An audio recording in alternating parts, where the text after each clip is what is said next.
In today's video, we're analyzing the final moments of 5 criminals who met their end in nature's jaws. From a wild bear that attacked a burglar to a mountain lion that mauled a hitman. But first, we start in Louisiana's bayous, where a fleeing drug smuggler would discover that some territories belong to creatures far more dangerous than federal agents. It was March 15, 2016, in the Atchafalaya Basin, Louisiana. The murky waters stretched endlessly through cypress groves, with Spanish moss hanging like curtains in the humid air. Remnants of morning fog still clung to the shaded channels, masking the deadly predators that ruled these ancient waterways. Viktor Petrov was 34, a Russian-American fentanyl distributor who operated between major Gulf Coast cities, using remote bayou channels to transport synthetic opioids away from law enforcement attention. He had navigated these waters during previous smuggling runs, but never while fleeing active federal surveillance. That morning, he was escaping a law enforcement raid on his distribution network, carrying $120,000 in cash and multiple packages of cut product and precursor chemicals in waterproof containers. His knowledge of the bayou's hidden channels had served him well in the past, but desperation was forcing him deeper into unfamiliar territory. Local wildlife officials had posted warnings throughout the area about increased alligator activity during mating season. The signs specifically cautioned boaters to avoid shallow channels and remain vigilant near cypress stumps, where alligators often concealed themselves.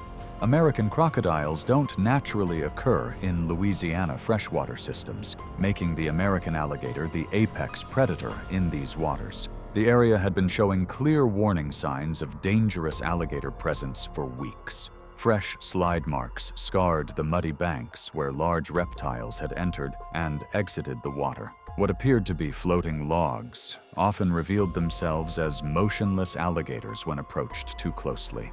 Aside from distant insects and the occasional bird call, the channel felt unusually still. An old Cajun fisherman at the boat launch had specifically warned about a large female alligator that had been claiming territory in the deeper channels and displaying unusually aggressive behavior toward boats. Petrov dismissed this warning as backwoods superstition, focused on evading federal agents. The American alligator, scientifically known as Alligator mississippiensis, represents one of nature's most efficient predators. Adults regularly reach lengths of 8 to 14 feet, weighing between 400 and 800 pounds. Alligators rarely attack humans, but sudden proximity during breeding season can trigger defensive violence. Their powerful jaws possess bite force, measuring 2,980 pounds per square inch. During the breeding season, which begins in early spring, alligators become more territorial, and encounters with boats increase as the reptiles establish mating areas. Their powerful jaws and signature death roll technique are specifically designed for gripping prey underwater while simultaneously drowning victims through violent rotational movements. Petrov's 16-foot aluminum boat entered a narrow channel marked by ancient cypress stumps at 2:30 p.m. The primary engine began sputtering and eventually died completely, forcing him to switch to the smaller backup motor. The silence that followed was broken only by water lapping against cypress roots and the distant call of a great blue heron. Spanish moss draped from overhead branches created a natural canopy that filtered the afternoon light into shifting patterns across the dark water surface. While leaning over the stern to prime the fuel line, the unnatural stillness surrounding his position became apparent. The usual sounds of swamp life had ceased entirely, with no bird calls or insect activity disturbing the heavy air. The water around his boat appeared unusually calm, creating perfect mirror-like reflections of the surrounding vegetation. As he worked with the fuel primer, ripples appeared from his starboard side, cutting through the otherwise motionless water. The massive alligator surfaced approximately 15 feet away, creating a distinctive wake pattern as it moved through the dark water. The alligator struck from water level, clamping its powerful jaws onto Petrov's right arm as he leaned over the boat's edge. The initial bite fractured his radius and ulna before dragging him overboard into the shallow water. The alligator immediately pulled him toward the deeper channel, beginning its death roll to disorient and drown its prey while maintaining its crushing grip. The predator dragged Petrov into the deeper water of the main channel, its massive jaws clamped around his torso. Petrov surfaced briefly when the alligator adjusted its position, gasping for air before being pulled under again. The alligator's massive tail thrashed in the deeper water, creating waves that crashed against nearby cypress stumps while its powerful body maintained complete control. The ancient predator's hunting instincts guided its methodical approach to subduing its prey. Forensic evidence later suggested he survived the initial attack only briefly before drowning. A tournament angler discovered Petrov's overturned boat 4 hours later and immediately radioed authorities. Search teams found scattered drug packages floating near the attack site, along with torn clothing and extensive blood evidence staining the water and nearby vegetation. Recovery divers located Petrov's remains the following day, confirming through forensic analysis that he had been alive during the initial stages of the attack. Officials monitored the animal but did not remove it, noting that single defensive encounters rarely warrant relocation unless repeat aggression occurs. Law enforcement agencies seized the recovered narcotics, effectively closing a major fentanyl distribution case that had been under investigation for months. The incident was classified as a wildlife-related fatality in official reports. Petrov's desperate flight through Louisiana's bayous had ended in the jaws of an ancient predator. But in Montana's wilderness, another fugitive would discover that military training meant nothing when facing nature's most protective instincts. It was September 8, 2014, in the Flathead National Forest adjacent to Glacier National Park, Montana. Aspen leaves had begun their autumn turn, creating a golden canopy above the rugged terrain. Frost covered the high meadows as crystalline air provided perfect clarity across the wilderness. Travis Holloway was 29, an armed robber who had killed a security guard during a botched heist in a nearby city. He had fled into the backcountry with minimal supplies, hoping to reach an abandoned logging camp where he had stashed emergency provisions during previous hunting trips. Holloway possessed military training from overseas deployments, but underestimated the challenges of evading pursuit in grizzly country during peak feeding season. Late-season hyperphagia had driven bears into a near-constant feeding cycle as they prepared for winter hibernation. The remote wilderness area had become a known danger zone, with multiple aggressive bear encounters forcing temporary trail closures in recent weeks. A particular grizzly sow with 2 yearling cubs had been defending prime huckleberry patches, becoming increasingly bold as winter approached. Local outfitters specifically avoided the creek drainage where Holloway was headed, knowing the bears had claimed that territory for pre-hibernation feeding. Fresh claw marks scarred bark on numerous trees throughout the drainage, indicating recent feeding activity and territorial marking behavior. The night before, wildlife officials had discovered a ransacked campsite 3 miles from the logging camp, with clear evidence of bear activity, including torn food containers and massive paw prints in the mud. Trail cameras positioned throughout the area had captured images of the sow with her cubs moving aggressively toward any perceived threats to their food sources. Despite these warning signs, Holloway continued toward his cache location, driven by the need to reach his emergency supplies. The North American grizzly bear, scientifically known as Ursus arctos horribilis, represents one of the continent's most formidable predators. Adult females weigh between 400 and 600 pounds, while males can exceed 900 pounds. These massive animals can run 35 miles per hour uphill or downhill, with climbing abilities that exceed human capability. Mother bears with cubs are statistically the most dangerous, attacking when they perceive any threat within 150 yards. Their sense of smell is 7 times stronger than a bloodhound's, capable of detecting scents from 3 miles away.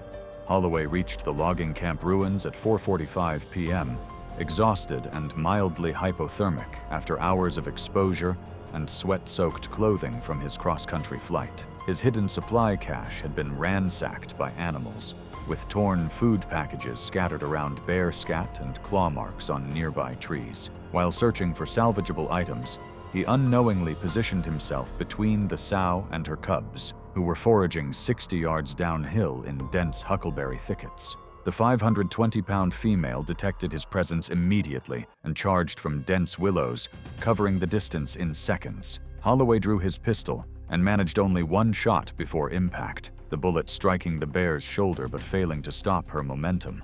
The bear struck him with devastating force, her massive paw connecting with his chest and launching him backward into the stone foundation ruins. The impact shattered multiple ribs and caused severe internal bleeding. The sow continued her assault with typical defensive fury, delivering crushing bites to his torso and limbs to neutralize the perceived threat to her cubs. Her powerful jaws crushed his left shoulder, while her claws raked across his abdomen, creating massive trauma.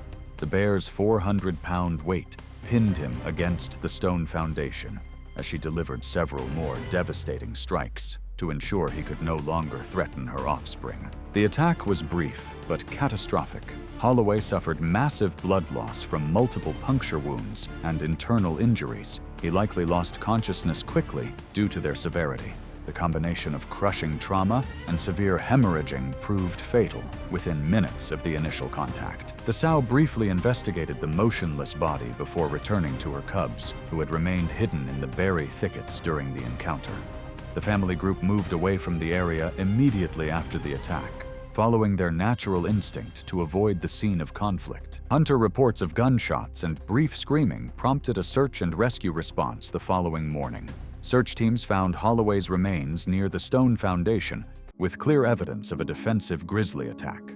The pistol was recovered 12 feet from the body, with several unfired rounds remaining in the cylinder.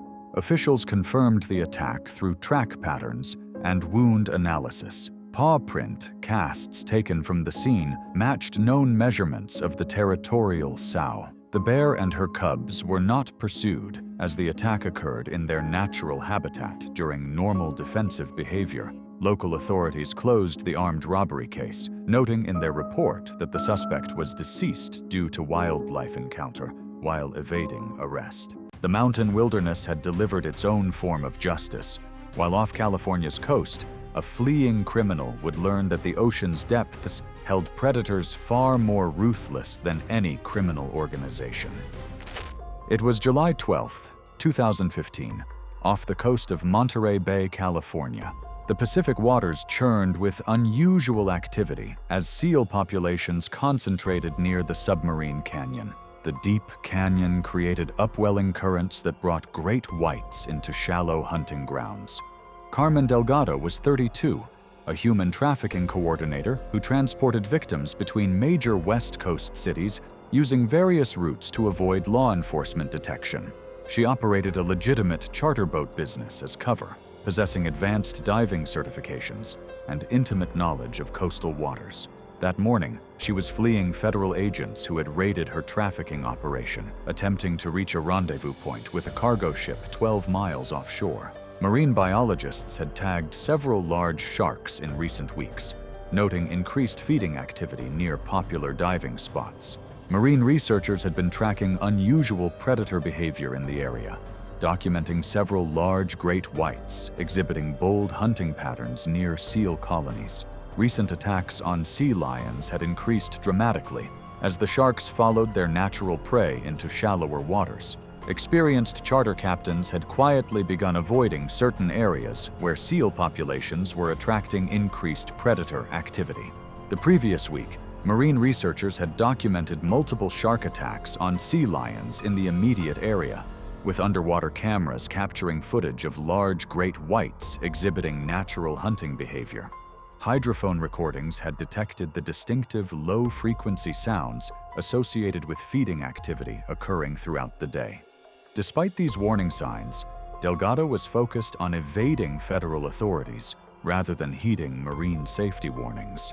The great white shark, scientifically known as Carcharodon carcharias, represents the ocean's ultimate apex predator. Adults reach lengths of 12 to 20 feet, weighing between 2,000 and 5,000 pounds. These massive predators are capable of 25 miles per hour bursts and vertical breaches up to 10 feet above the water surface. They possess 300 serrated teeth, arranged in multiple rows, exerting bite force up to 4,000 pounds per square inch.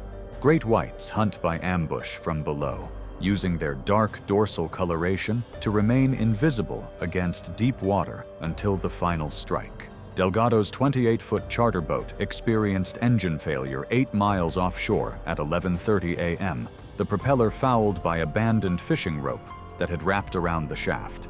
Her VHF radio returned only static, likely an antenna fault, and the emergency beacon failed to activate. With no other options, she was forced to don diving gear and attempt to clear the fouling herself. A 17-foot female great white had been patrolling the area, drawn by the concentration of seals feeding in the canyon's upwelling currents. When Delgado entered the water, her silhouette against the surface likely resembled the shark's natural prey. The attack came from directly below in a classic ambush strike, with the shark breaching partially out of the water while clamped onto Delgado's torso. The impact drove her several feet above the surface before both crashed back into the churning water. The shark's massive jaws delivered devastating trauma to her midsection, tearing through major abdominal vessels and puncturing vital organs, causing massive blood loss that would prove unsurvivable even with immediate medical attention. Following typical great white behavior, the shark released Delgado after the initial bite and circled at a distance, likely confused by the unfamiliar taste and texture. However, the severe trauma from the initial attack had already proven fatal.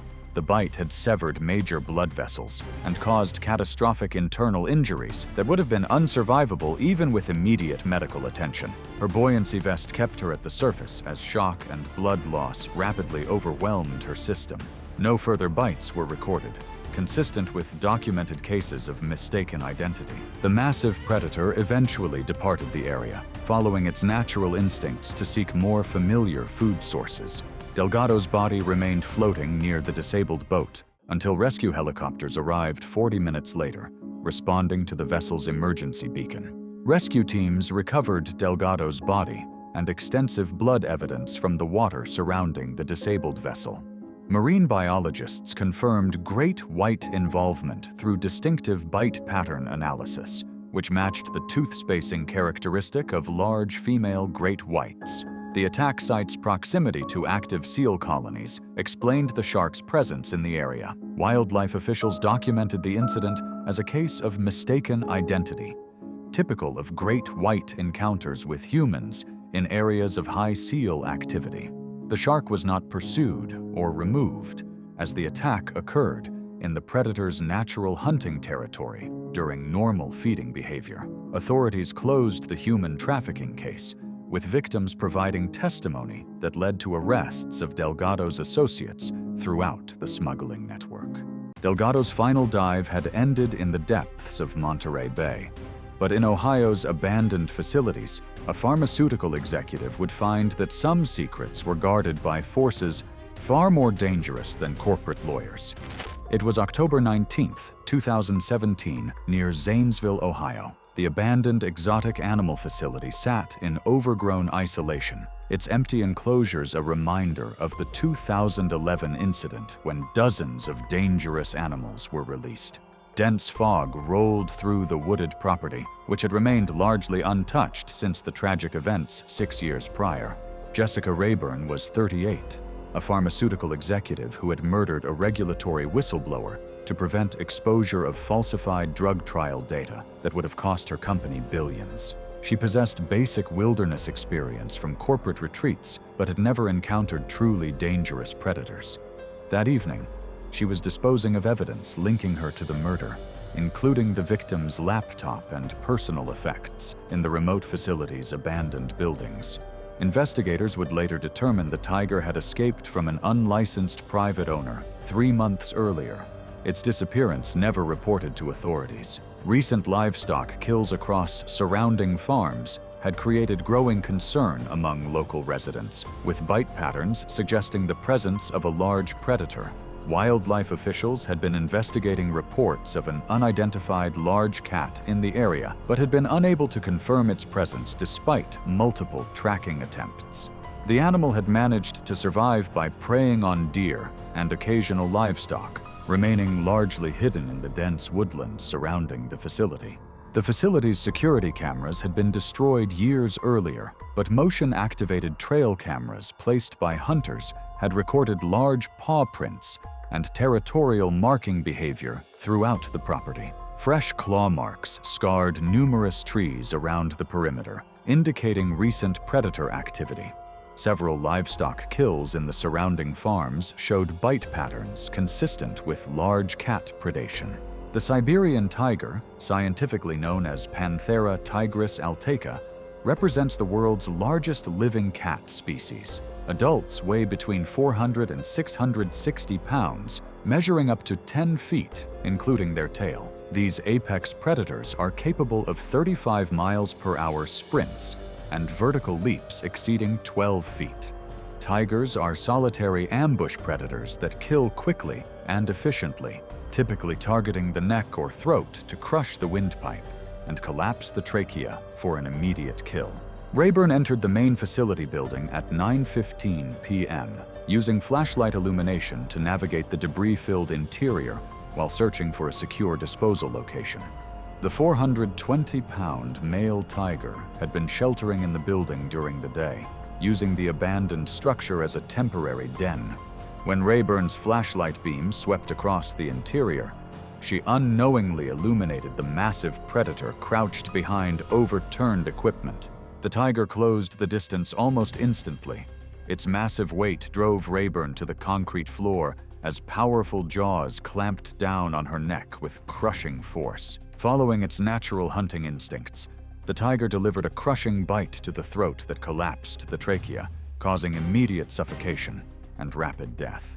Rayburn's body went completely limp beneath the tiger's weight, her arms falling motionless to her sides, as all voluntary muscle control ceased instantly.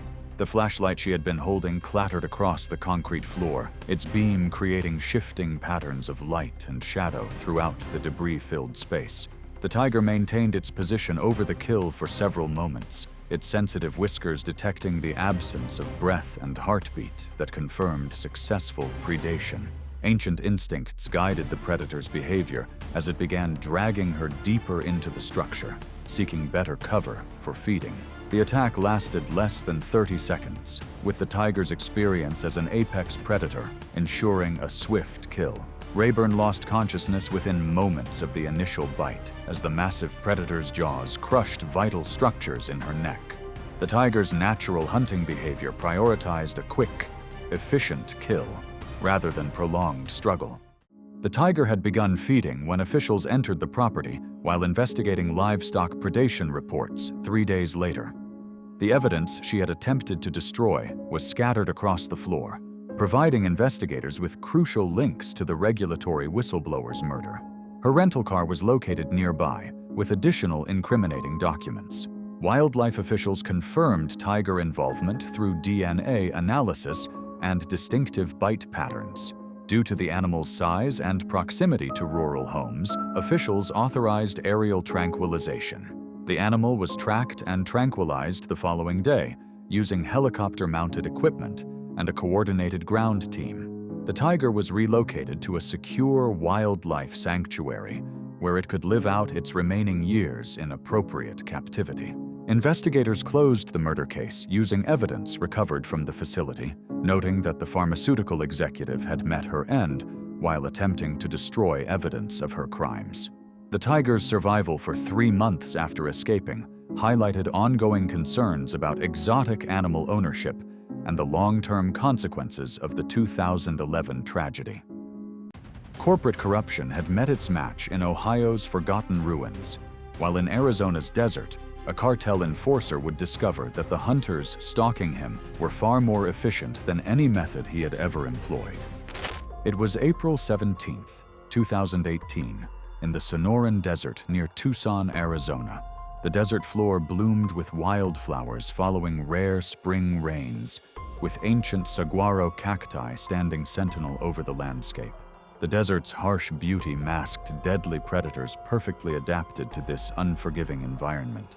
Diego Morales was 37, a cartel enforcer who specialized in torturing and eliminating rivals, witnesses, and law enforcement informants for drug operations spanning both sides of the border.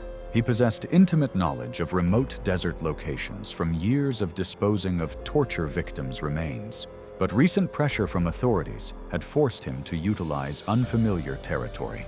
That night, he was burying the dismembered remains of 3 informants he had tortured to death over the previous week. The remote location showed clear signs of large cat activity, with distinctive paw prints pressed into sandy washes and claw marks scarring nearby trees and rock formations. Fresh scat containing bone fragments had been discovered along animal trails that converged on areas where human activity had previously occurred. This solitary predator had lost its natural wariness of humans through repeated exposure to their presence, developing hunting behaviors that differed from typical mountain lion patterns. The mountain lion, scientifically known as Puma concolor, represents one of North America's most efficient solitary predators. Adults weigh between 80 and 220 pounds, measuring up to 8 feet, including their tail. These apex predators are capable of 50 miles per hour sprints and vertical leaps exceeding 15 feet. Mountain lions are ambush hunters that stalk silently before attacking from behind, targeting the neck and spine for instant control. Their powerful jaws exert bite force up to 1,800 pounds per square inch, designed to crush vertebrae and windpipes with devastating efficiency. Morales reached his chosen disposal site at 10:45 p.m., a remote wash surrounded by rocky outcroppings that provided perfect concealment for his activities. The mountain lion was already moving through the wash when Morales entered its hunting corridor. When Morales moved away from his vehicle to select burial locations, he unknowingly placed himself in the cat's hunting territory. The mountain lion struck from above, leaping silently from a boulder formation approximately 20 feet away. Its massive form landed on Morales's back, with enough force to drive him face first into the sandy wash bottom. The cat's powerful claws raked across his shoulders and back, securing its grip while its jaws clamped onto the back of his neck with crushing force. The attack was swift and calculated, designed by millions of years of evolution to kill large prey efficiently.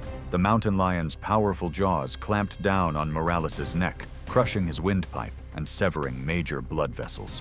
The cat's 1,800 pounds per square inch bite force crushed cervical vertebrae, causing immediate paralysis and rapid blood loss. Morales likely remained conscious only briefly, as massive trauma and blood loss overwhelmed his system. His struggles weakened rapidly as the mountain lion maintained its killing grip, ensuring the prey was completely subdued. The lion briefly bit at the body before retreating into the rocks. The mountain lion's feeding behavior was methodical and efficient, its powerful jaw muscles working systematically to tear away chunks of flesh from Morales's upper body. Morales's cries echoed across the desert landscape before blood loss and shock finally overwhelmed his system, ending his awareness. The mountain lion continued its meal for several more minutes, before dragging portions toward rocky cover to return later. Law enforcement agents discovered Morales's partially consumed remains during a routine sweep 4 days later, finding scattered bones and torn clothing around multiple shallow graves. The torture victims' remains were distributed across the site, providing investigators with crucial evidence linking Morales to 7 unsolved disappearances. His abandoned vehicle contained additional evidence of his cartel activities, including torture implements and victim identification. Wildlife officials confirmed mountain lion involvement through DNA analysis of saliva samples and distinctive claw mark patterns throughout the wash area. Large paw prints in the sandy soil matched measurements consistent with an adult male mountain lion. The cat was not pursued, as the attack occurred during normal hunting behavior in its established territory. Authorities closed multiple murder cases using evidence from Morales's burial site, noting in their reports the effective elimination of a dangerous criminal by desert predators. Thanks for watching. If you liked these stories, click here